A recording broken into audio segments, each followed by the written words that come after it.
പ്രത്യേകിച്ച് തോന്നിയ ഒരു സന്തോഷം എനിക്ക് വാക്കിൽ പറയാൻ ബുദ്ധിമുട്ടാണ്.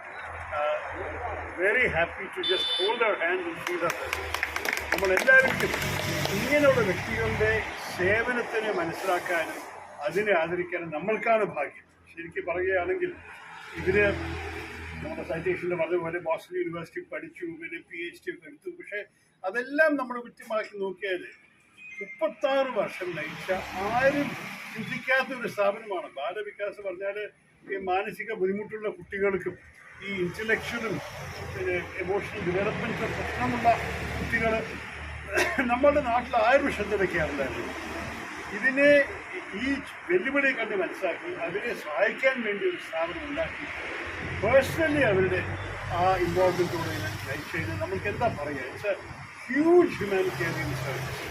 അവർ ചെയ്തത് അത് മാത്രമല്ല, ഒരു റെക്കഗ്നീഷനും ഒന്നും കാണാതെ ഞാൻ ചോദിക്കായിരുന്നു, ആരും പദ്മശ്രീക്ക് കൂടി നോമിനേഷൻ ചെയ്തില്ല. ഞാൻ 15 വർഷമായിട്ട് MP ആയിരിക്കുന്നു. ഞാൻ ഇന്നാണ് അദ്ദേഹത്തെക്കുറിച്ച് ശരിക്കും മനസ്സിലാക്കുന്നതും പിന്നെ എനിക്ക് നഷ്ടം തോന്നുന്നു നേരത്തെ ഇതെങ്കിലും ചെയ്യായിരുന്നു. കാരണം ഇങ്ങനെയുള്ള ഒന്നുമില്ലാത്ത ആരും സഹായിക്കാത്ത കുട്ടികൾക്ക് വേണ്ടിയിട്ട് ഇങ്ങനെയൊക്കെ സേവനം ചെയ്ത് പിന്നെ സർക്കാരിൻ്റെ മാസങ്ങളോട് ബന്ധപ്പെട്ടിട്ട് ഒരു സ്കൂളും ആരംഭിച്ച് എല്ലാം ചെയ്തിട്ട് അവരെ നമ്മൾ ഇത്ര വൈകിട്ട് അംഗീകരിക്കുന്ന എനിക്കൊരു ദുഃഖം തോന്നുന്നു. പക്ഷെ അതിന് ഞാൻ Vellala arts and culture ഫൗണ്ടേഷന് congratulation പറയട്ടെ. നിങ്ങളിത് ചിന്തിച്ചു. കഴിഞ്ഞ വർഷം നമ്മൾ രാജ്ഭവൻ്റെ വലിയൊരു ചടങ്ങ് നടത്തിയതാണ് ഞങ്ങൾ അവാർഡ് കൊടുത്തത്.